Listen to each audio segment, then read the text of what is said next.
if she wants you guys to be interactive or give her response, please do. And I'm just going to ask her to join in now.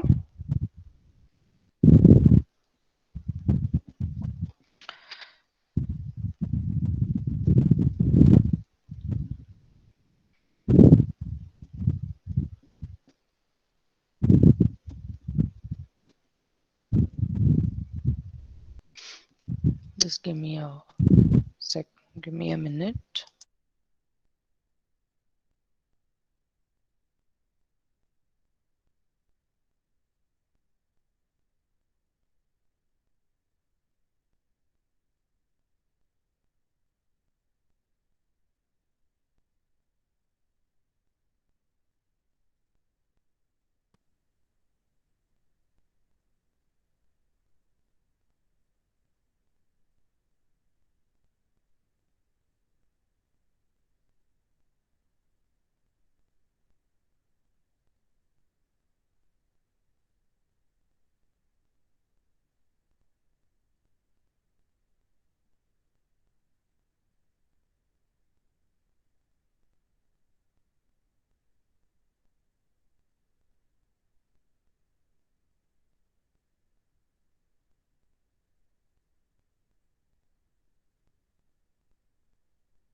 Yes, so there she is.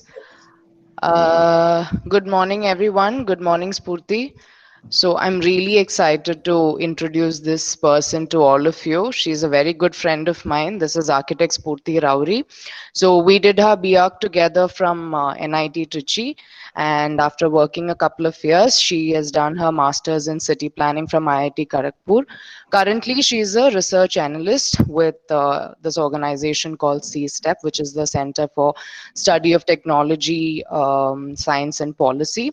So she is going to now give you an idea about what she does and how she kind of pivoted from architecture. I mean, she's not pivoted from architecture, but focusing on research. We've worked together. I mean, apart from being great friends for the past 10 years, we've worked together on a lot of projects academically and otherwise. Like, for NASA, we were dealing with GSEN and for some other competitions as well. And she has always been extremely structured with her academics, with the way she does analysis. And in fact, even in her design thinking, like, she's been extremely, disciplined. And I think that's why she's doing what she's doing right now. So, welcome, Spurti. This is my semester 5 students, and this semester I deal with them for sociology and building economics, and social research is a topic in their syllabus this time. So, yeah, I think I'll hand it over to you. Thank you so much, Glenn, for that introduction, and good morning to everybody. Hope you're all doing great.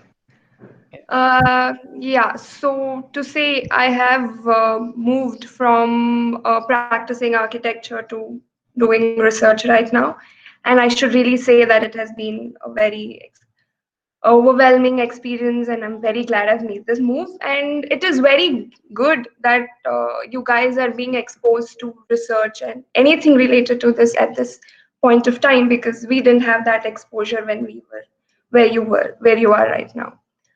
So I'd like to take this opportunity to help you guys give a small sneak peek into what research is, because it's everywhere. Everybody talks about it, but nobody really knows what it is actually. In reality, it is a subject enough to talk for an entire academic span.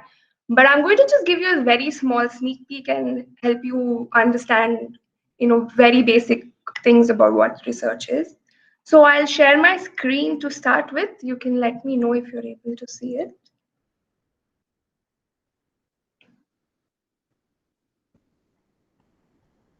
Yeah. Is it visible? Yeah, it's coming. It's coming. Okay.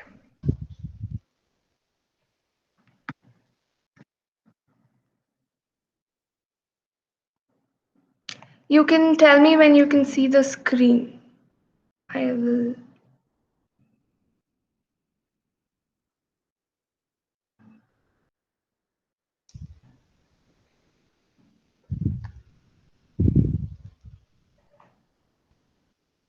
Can you guys see the presentation yet?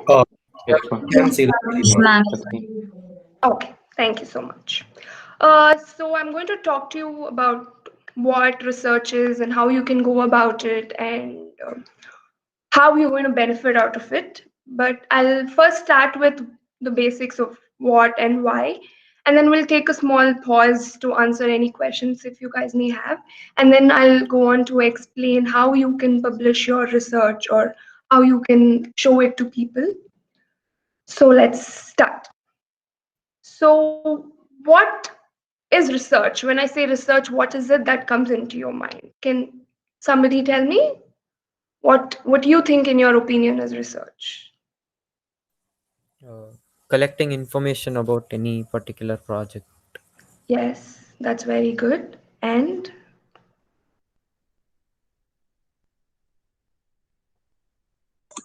Ma'am, using the information to find something new or develop something new or come up yes, with solutions for problems. yes, that's a very good answer. Anything else?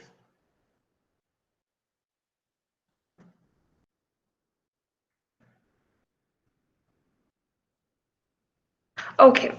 So research, when you say research, it is questions, answers, problems, solutions, information, like you guys have said, knowledge, observation, experiments, surveys, analysis, findings. But practically, it is just asking questions, answering them, and telling it to everybody. It's just that.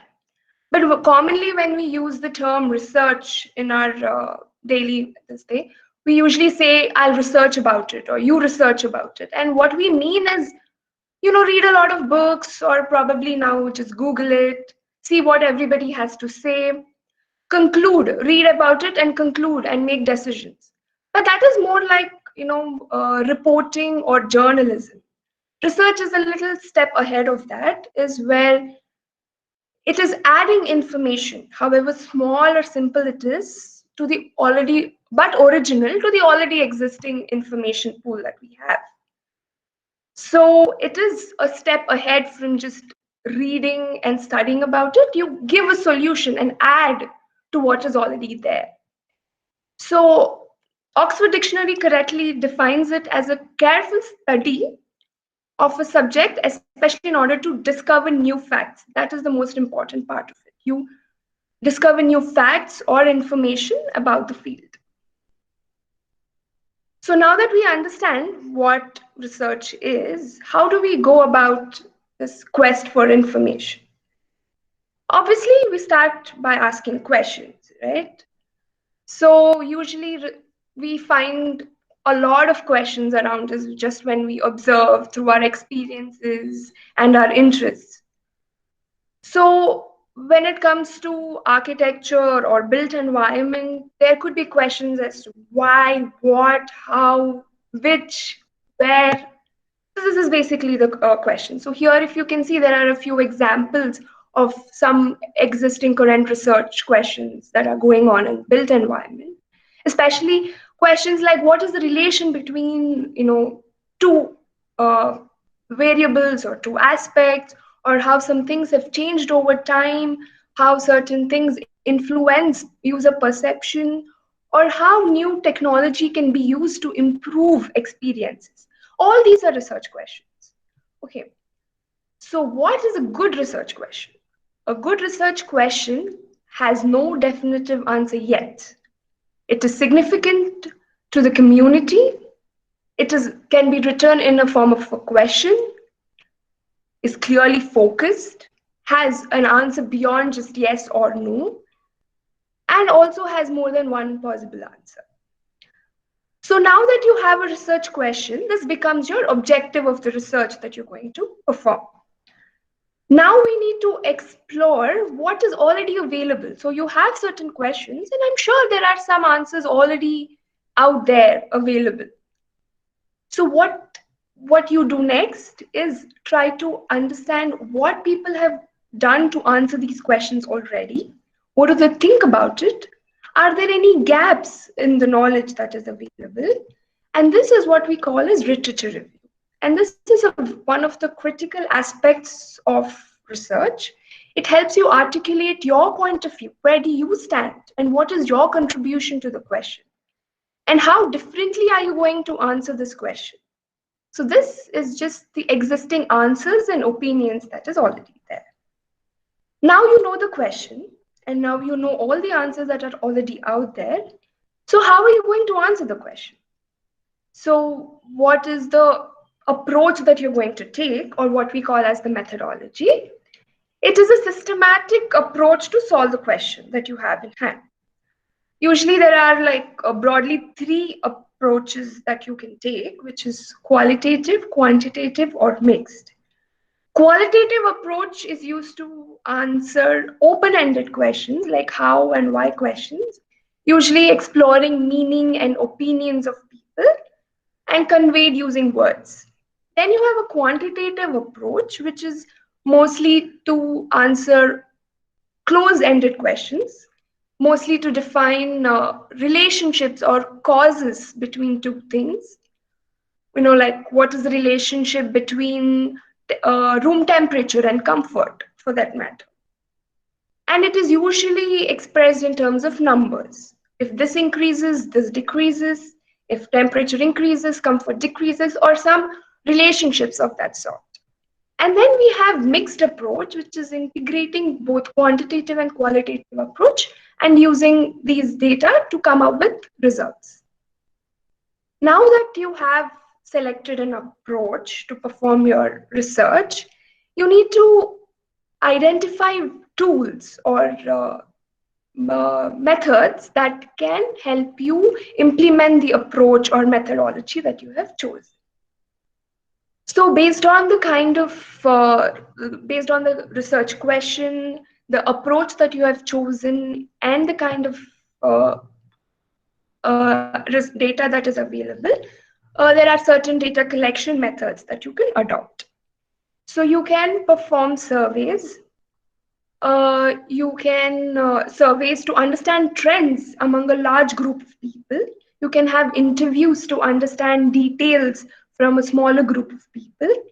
You can perform field studies where you observe, interview, and analyze subjects.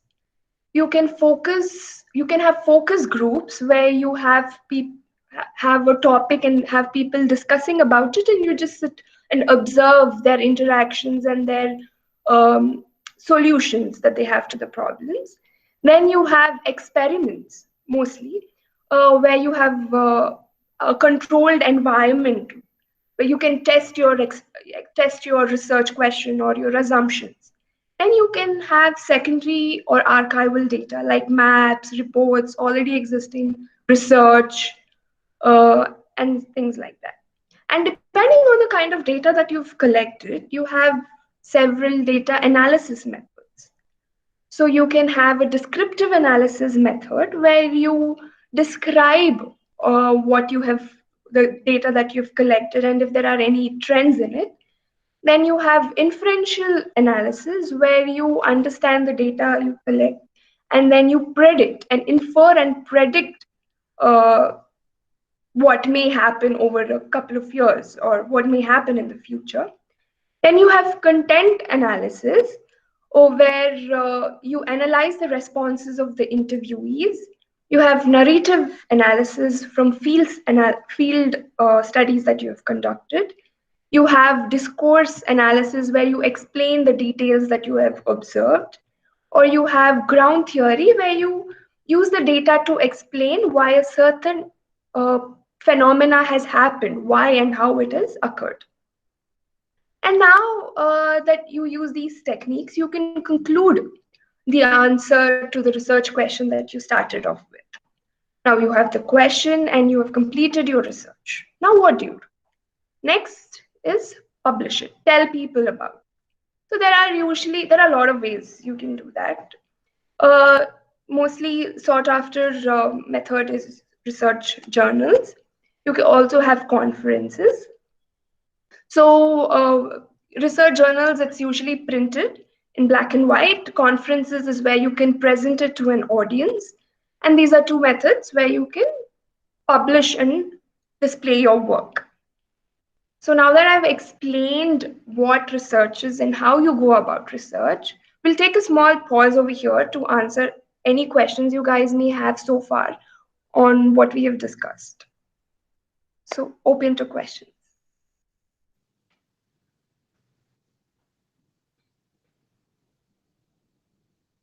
Anything that you guys would like to ask her with the introduction that she's given on research? Have any doubts on how you do, like for example, if it's a literature review or whatever? Anything further you want to ask her about it?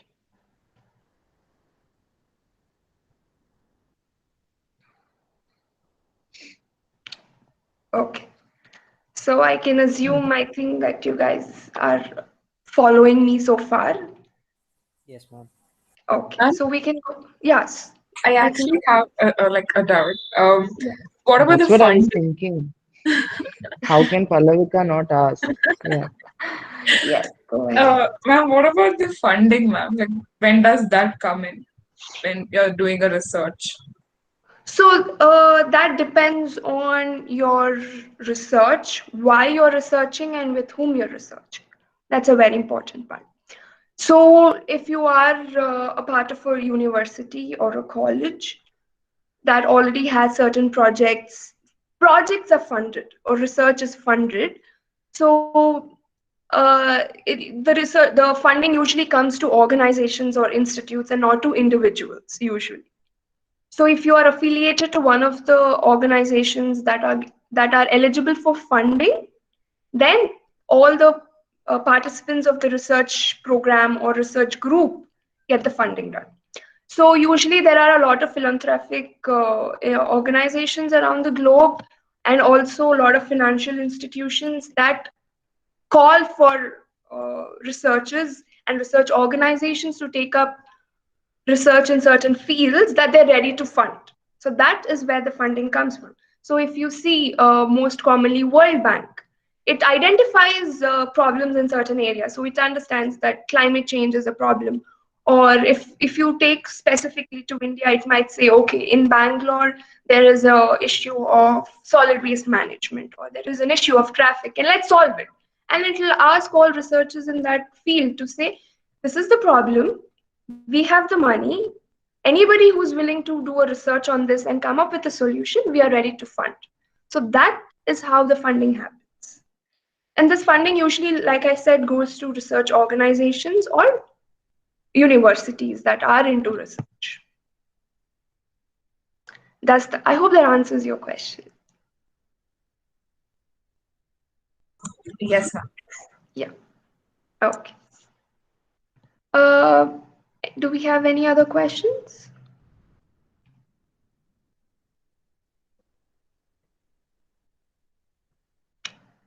Okay, I think we can go ahead.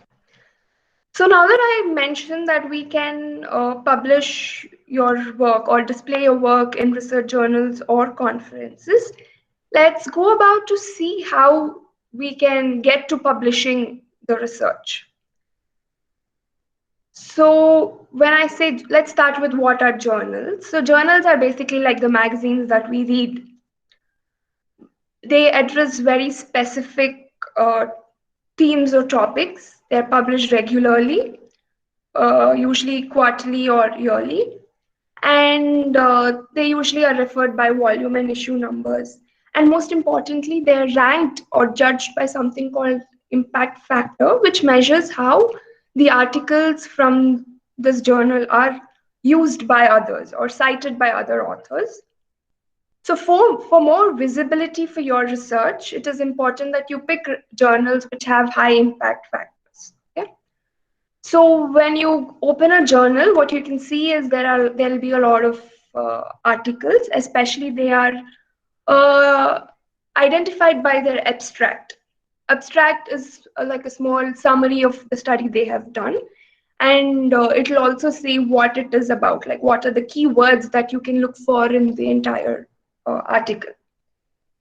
Then once you have identified your journal where you want to publish the work, you go through it, and they have a lot of requirements you have to comply with, like word limit or the structure, the format in which you have to submit your paper. So the first cut or the draft is called a manuscript. So they have certain guidelines that you have to follow to upload your manuscript. So let's get into a little bit of that, what a manuscript looks like, or when you, now that we have in the first part, we have seen what research looks like, how can you compile all that into a 1,500 word document to get it published? Okay? So usually the common format starts with an introduction where you talk about the research question, why it is relevant, and what is the motivation of the research that you're doing. So if you can see the example that I have displayed, you have here where they're talking about what is the research question that they're trying to address through this research paper. Down over here, I have cited it. This is what we call this last line over here is how you cite a certain paper. So this paper, sorry, yeah, so this paper talks about built environment and spatial form. It was written in 1990, and these are the authors, okay? And it was taken from the Annual Review of Anthropology, issue number 19, pages 453 to 505.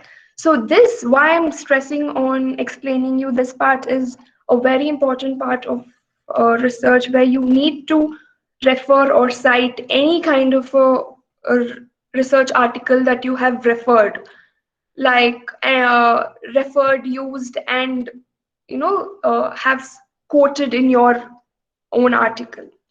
So if you see this example that I am showing you is an except from this article where they talk about what the research question is.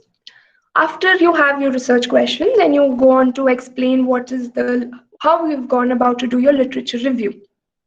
So how do you do? What goes into a literature review, like discussed earlier, is you show what you have researched, that you have done. Sorry, yeah. You show that you have researched your field with insight. You have read all the major authors. You know your stuff. You highlight the strengths of what has already been done and what is the weakness. And this is where you show that how your approach, however slightly, is different and could add to the understanding of the topic. So this is basically your chance to justify that your answer you seek and propose is something the audience would like to read about and something that is going to add value to their knowledge. So here you explain what others have said, like here is an example of a literature review from a paper on GIS statistical approach for assessing built environment energy use. So here they've explained what others have done. The so-and-so person has done this research in this manner using this methodology, and another person or another group has done research using different methodology in a different area. You would discuss all of that, mostly whatever you can cover, as much as you can cover, the more the merrier. And then you say, though all this has happened, there are certain fallbacks, there are certain gaps, and that is what we as a research team, or I as a researcher, am trying to fill.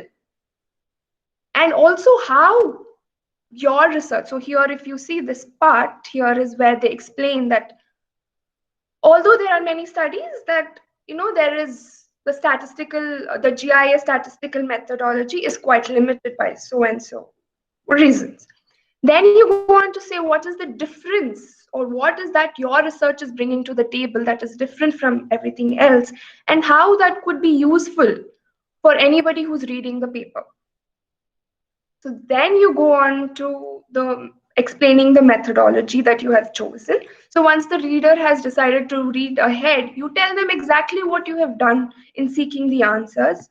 If the study is seeking, one second, yeah, okay, there's some here. So the methodology, then you explain exactly step by step what you have done, how you have collected the data, what analysis you have used, and how you have got the results. You explain it in this section as in detail as you can. And then if your research is based on any particular study area, then you go on to explain the characteristics of that study area for people to understand and get the context.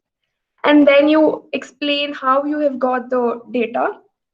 Data can be in any form, like you can use math, you can use measurements on site, or like we've discussed earlier, you could do surveys, you could observe, you could talk to people. All this is a source of information that will go into your research. So you explain all the sources that you have collected your data from. Then you go on to explaining the results. So what, now that you have data, now you have conducted the analysis, what is the result and what does it say? For example, this is a piece from a paper that looks into improving the energy efficiency of a Mediterranean high-rise envelope.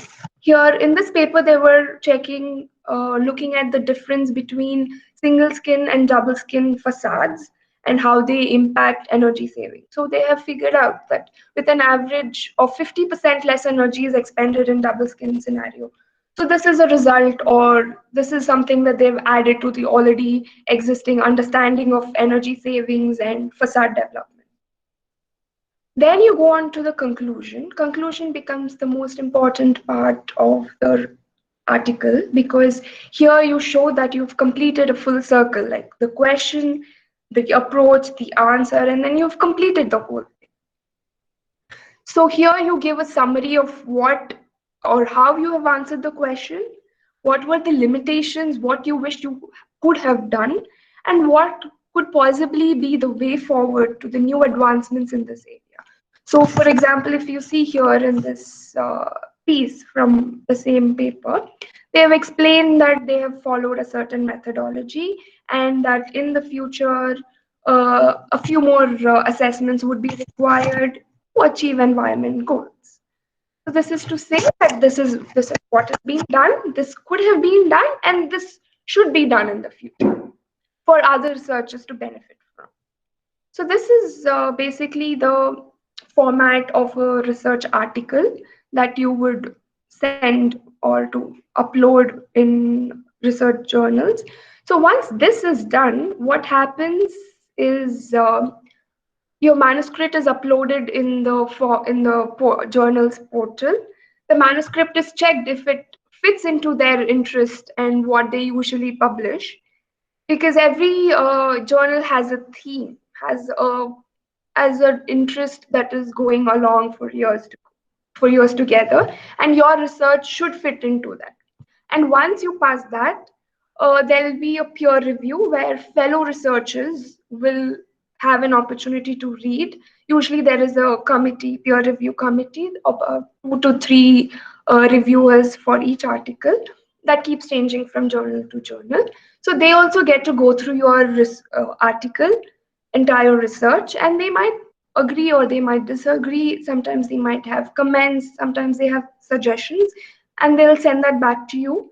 You have an opportunity to address the comments, agree or disagree again. And once the review committee and the author, that is you, agree upon the article in all means, it is approved and then goes for the editorial check. And once the editor of the journal also approves the article, your article is good to go and will be published. So and what you need to understand is that at any point of this process, there is a good chance that your research could not be accepted by the review committee. But not a problem, because there would be a lot more journals that would be interested in publishing your work. So then you move on to a next research journal. But if it is approved, then very good, it would be published. And this entire process of getting an article published in a research journal would take anything from 6 months to a year or two, based on how well you've researched and how relevant your research is. So now that we have discussed about research journals, I'll go back to the conferences that I was mentioning earlier. So conferences are a comparatively quicker way to display your work, because most conferences are annual and they invite researchers to send only the abstract or the summary of the research just a few months in advance. And a certain number of summaries are selected based on the committee's interest, and the authors are invited to the conference to present in front of a audience, research audience especially.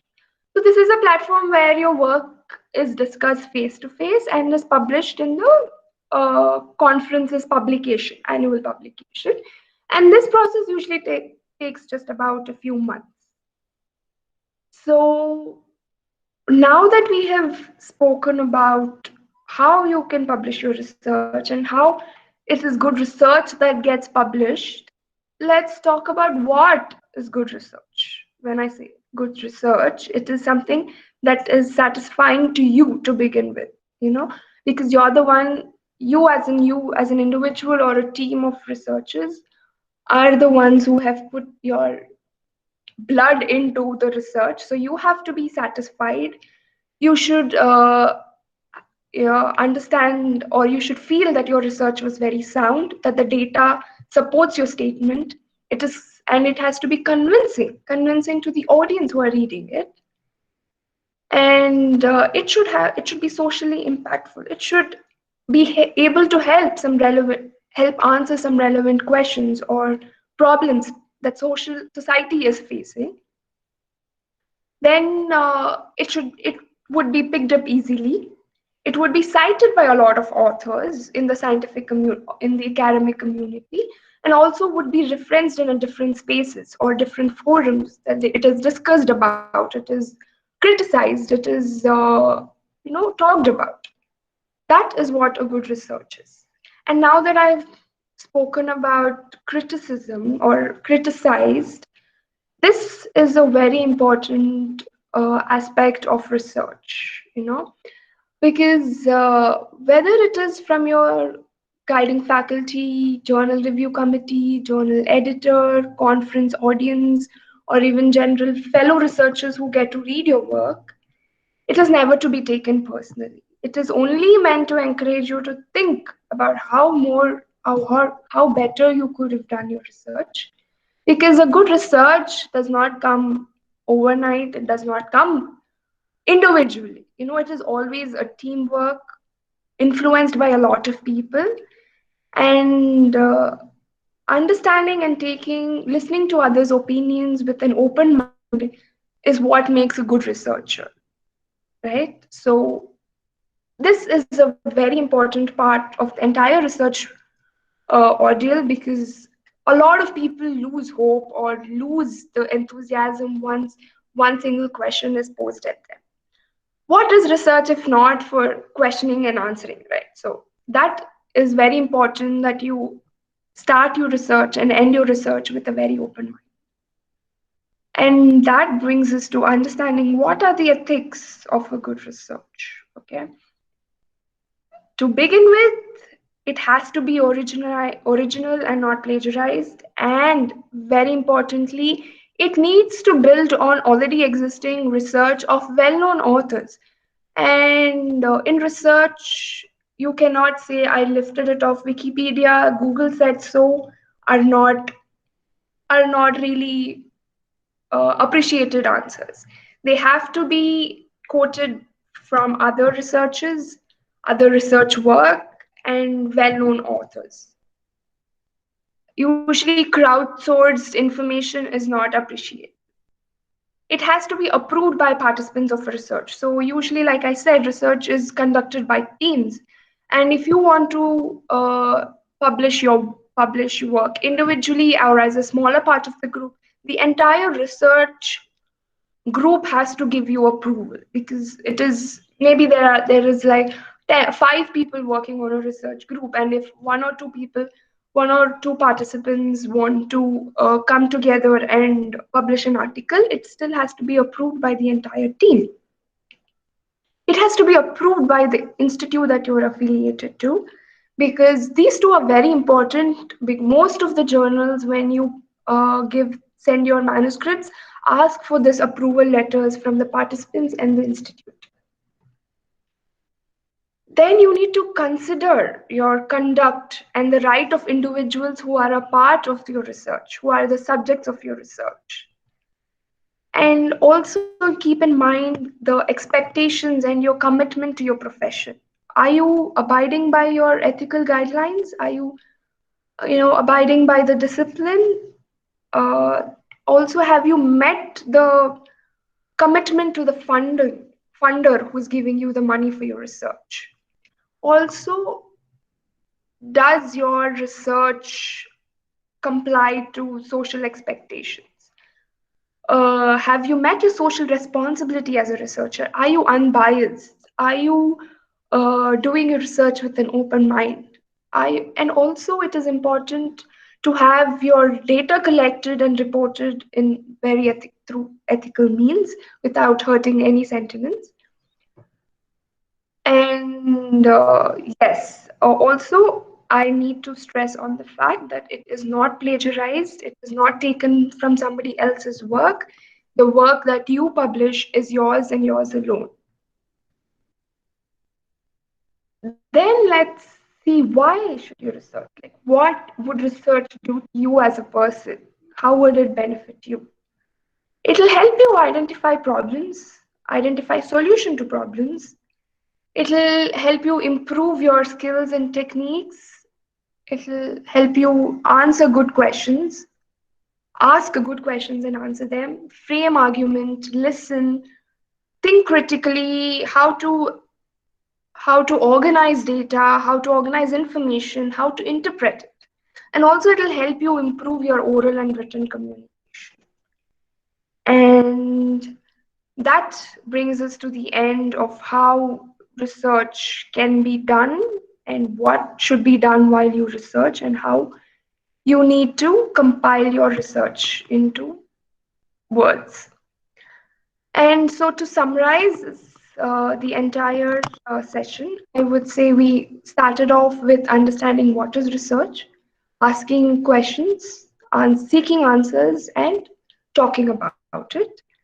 Then we've gone through different parts of research. So, which is a very important part, is studying already existing literature, which is very abundant, making sure that you don't repeat any research that is already existing, and to ensure that whatever research you do is adding on to the knowledge pool that is already there.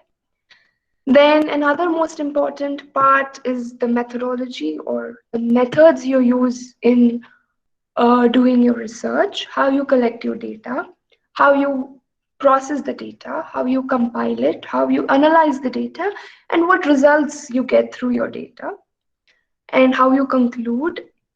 And then we have seen about how you can publish your research in forums, in areas for people to read, appreciate, and definitely criticize.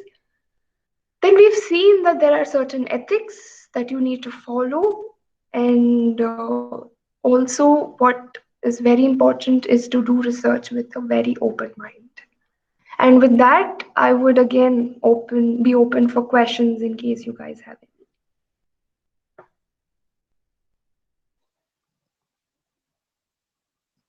No? Hello. Hello, yes. Since we do research for the benefit of the whole society, like community, Correct. how do we make it socially impactful? Like, how does the process go to make it impactful so it is a solution? More than the process, what could be impactful is the solution that you provide through your research. So if you really seek your socially impactful solutions, your question has to be relevant to the social problems that are currently there, or questions that are relevant to the people, or the problems that are faced by the society. That is what makes your research more impactful. Thank you.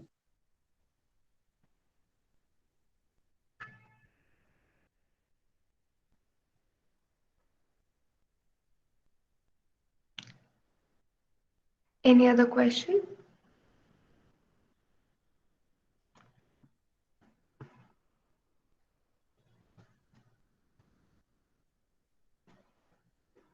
Is there anything you guys would want me to talk more in detail or explain in more detail?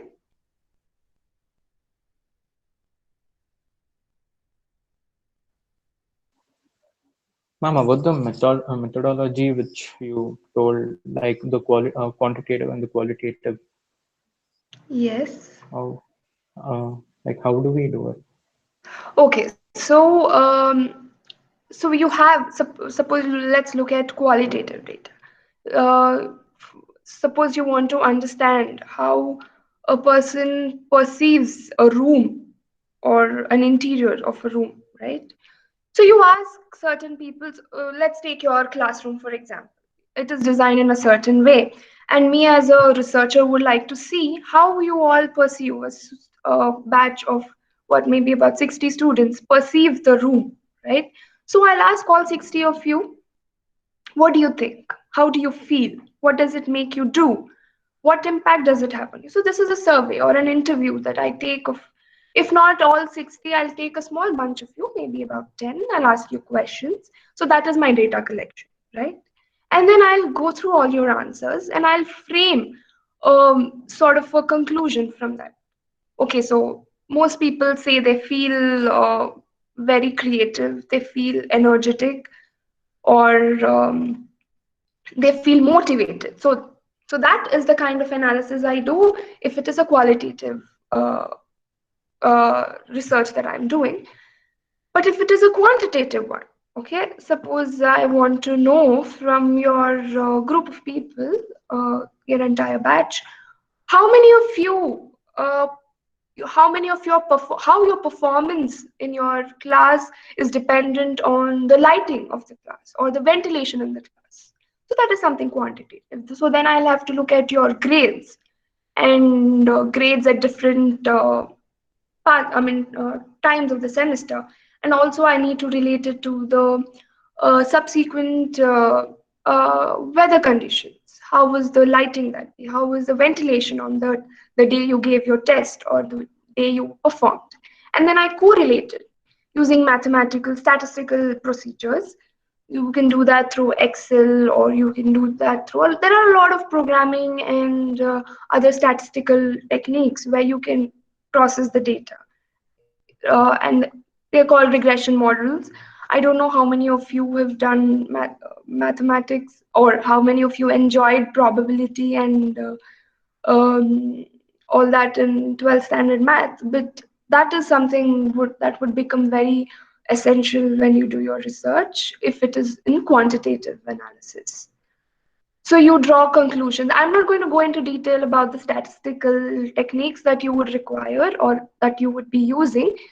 That could be a little overwhelming at this point. But what you need to understand is either you can connect dots using maths, numbers, or you can use the dots connecting logic and understanding. Yeah. Does that answer your question? Yes, ma'am, like the process which involves, yeah. Got it. Yeah.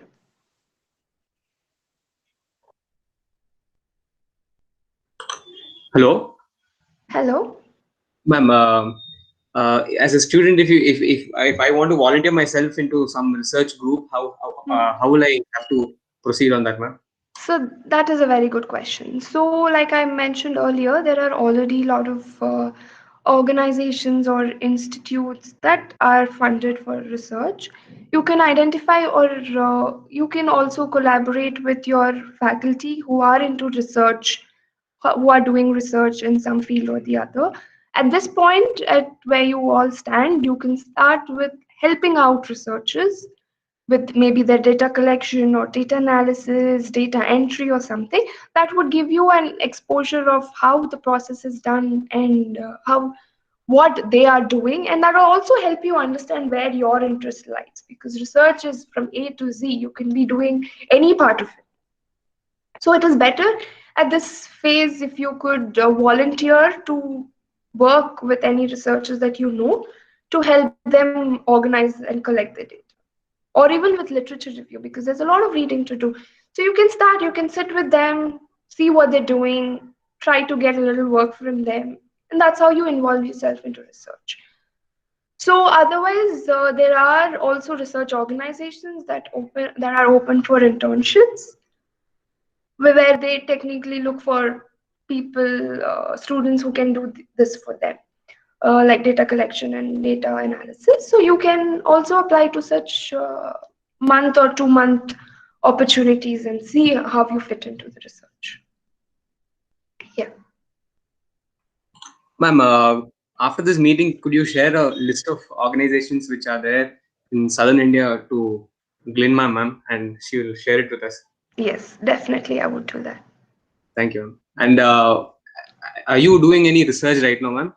Like, are Yes. you involved in any? Yeah. So to talk about the research I do, so like Glenn said, after my bachelor's, I've gone on to do masters in city planning, and I am specialized in transport planning. Right now, at my organization, the Center for Study of Science, Technology, and Policy, I work as a research analyst, where I do research related to electric mobility and bus transportation in Bangalore specifically. So, to give you an example of what we do, or the kind of research that we do, right now we are trying to see what different technologies can be used to charge electric buses. That Bangalore, if you are aware, Bangalore is trying to get about 300 electric buses up and running in the city by next year. So how these buses could be charged, where they could be charged, how long do they need to be charged is the kind of research we're doing. Apart from that, we are also building a tool to help BMTC and transport authorities, as similar transport authorities, to plan their electric bus operations. And also we are looking, there is another little more economical research that I'm doing, as to understand how the impact of our day-to-day travel on uh, air pollution, congestion, and what are the monetary values of this impact that we cause through our travel. So these are some of the research that we do. Apart from me and my team that works on transport research, my organization also works into climate change. Then they work on energy, power sector problems, artificial intelligence. So there are a lot of verticals of research that we do at our organization. So that's a little brief. If there's anybody interested, we could look for opportunities at our organizations if you want to intern for a while, or just come. Right now we are not it's sadly we are not operating from office, but otherwise it would have been a good opportunity if anybody interested could just come, see what kind of research happens and how, at what, because most projects are at different phases of the research, so it'll give you like an insight. You just need to ask more questions, interact. Like again, I said, research is nothing but talking, reading, and talking about it. So ask questions. You don't necessarily have to be at an organization that is doing research. Also, you can asking questions to your faculties or anybody who is a little experienced in your field is nothing but research. Yeah. But yes, I'll definitely share a list of organizations that would that are operating in and around in and around us, where you guys could look for opportunities.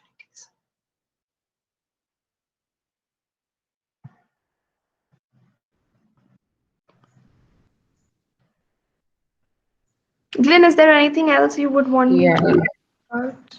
Ma'am, 1 second, ma'am. Sorry. For interning, for doing an intern in this research organization, is there any requirement from a student side, like before I come into this, like before I get into the field, is there any requirement that a student should have before coming into that, ma'am? Usually what they look, it depends on what internship or what. I wouldn't actually at this point say internship, because for internships definitely they need they have requirements of a bachelor's degree in the specified field. But what, like I mentioned, what would fit you guys perfectly is volunteering with research organizations. So that does not necessarily mean you need to have any specific qualifications. You can just help them whenever with whatever work they have. So that should be the ability to do what they require would be sufficient, and the interest very specifically. Thank you, ma'am. Yeah. Anyone else who has anything that you want to ask her or you want her to add? I think what I was looking for is more, yeah, please.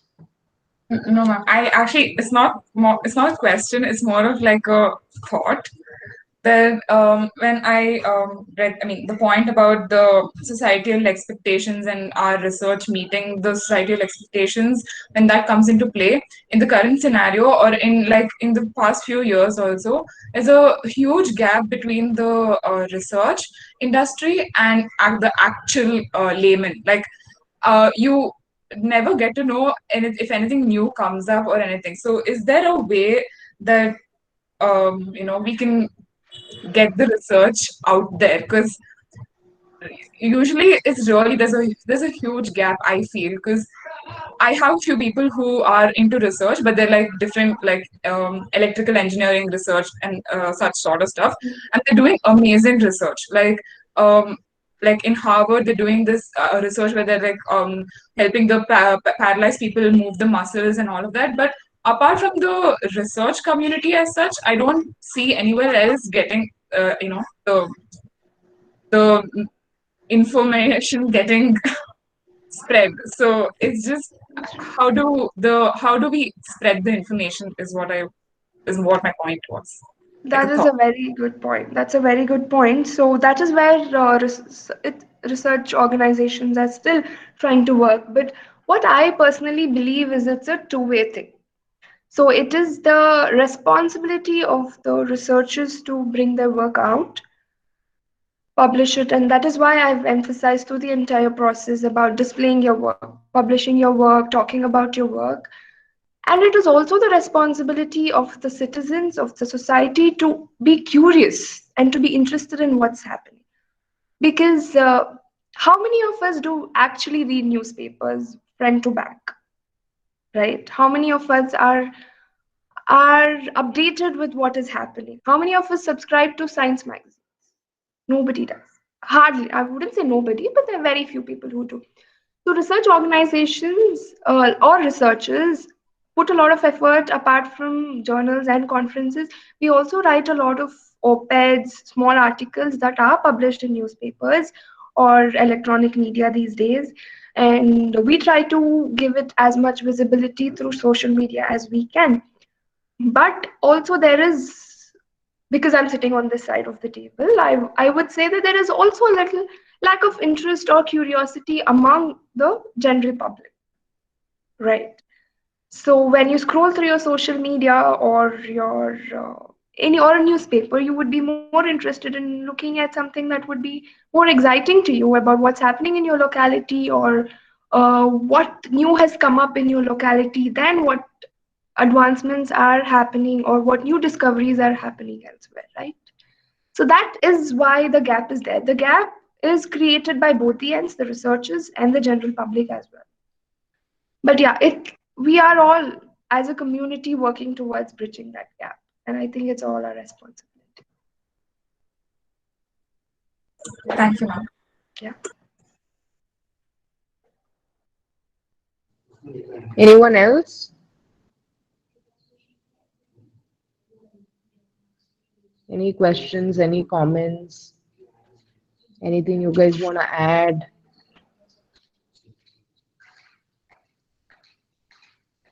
Okay, I think that's it then. Yeah. At least from my side, this is, the kind of this is how I wanted it. Like I wanted all of them to get an idea on what it is, what are you guys doing, like, sitting on the other side, and how did you get there, and how is it possible for them to probably even start? Because I feel like now with the kind of projects that they're doing, at some stage they might be able to bring that visibility to their work, Right.